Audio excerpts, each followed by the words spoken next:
So you're just graduating college and you're wanting to figure out how the heck do I get started in my real estate investing journey? If you're like most people, right when you graduate college, you probably went and found a good paying W-2 job or at least an entry level job that then you have hopes of growing within the ranks within that company. Here's what I would do as a 28-year-old real estate investor with a $14 million real estate portfolio is I would house hack as my first thing that I would do as a real estate investor. You may be thinking to yourself, well, what the heck does that mean? This is actually what I did to get myself a head start when I was starting my real estate journey. I got my real estate license, started working as an agent, and eventually bought my own first home.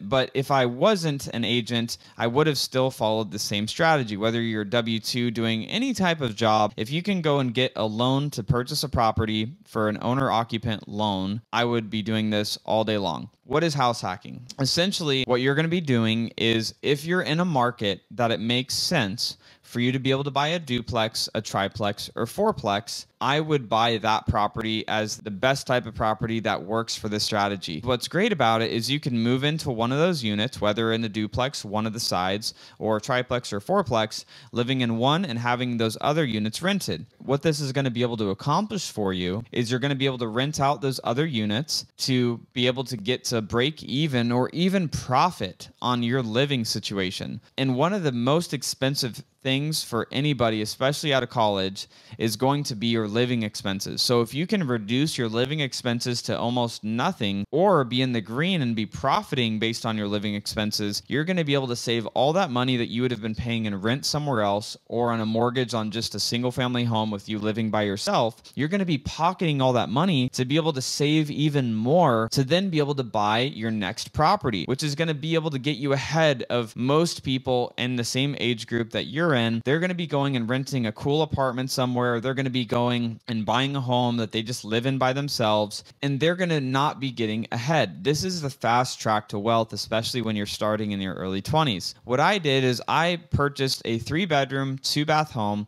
because the duplex, triplex, fourplex model didn't work for me well here in Arizona. There just aren't that many properties that fit that criteria for me to be able to buy and move into, mainly being a lot of those properties are just in not really good areas that I wouldn't really feel comfortable for me to live in. So I went with the single family home route. What I did is I lived in the master bedroom, and then I rented both of the guest rooms out to friends. So the first house I ever did this on, I bought it for $176,000. My mortgage was about $970 a month, so not that much. And I rented both those bedrooms out to friends for $500 a month each. So I was collecting $1,000 a month. My mortgage was under $1,000 a month. So I was living for free. I was able to pocket an extra $1,000 a month to keep that in reserves to save for my next investment property, which then I did within a year after that. I bought another one and had that one rented out and moved into a 4-bedroom. And now when I moved into the 4-bedroom,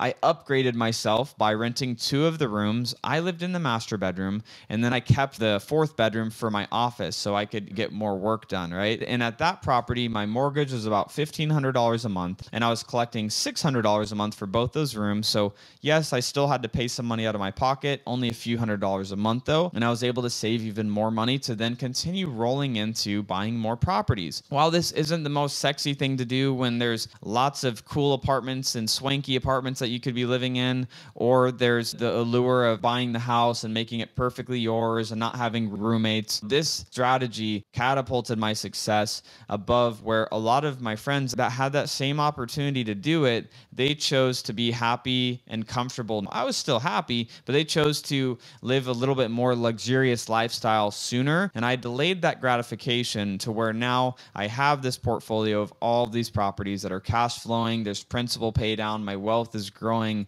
exponentially year after year because of how I got started. So if I was just getting out of college, that's exactly what I would do. Get into either a duplex, triplex, fourplex, or into a single family home where you could rent the rooms and just be moving into the next property every year through your 20s until you maybe get to that point where you're starting a family and you don't want to rent rooms anymore. If you have any questions on that, make sure to post those in the comment section below. As always, make sure to like, hit that notification bell, and we'll see you in the next video.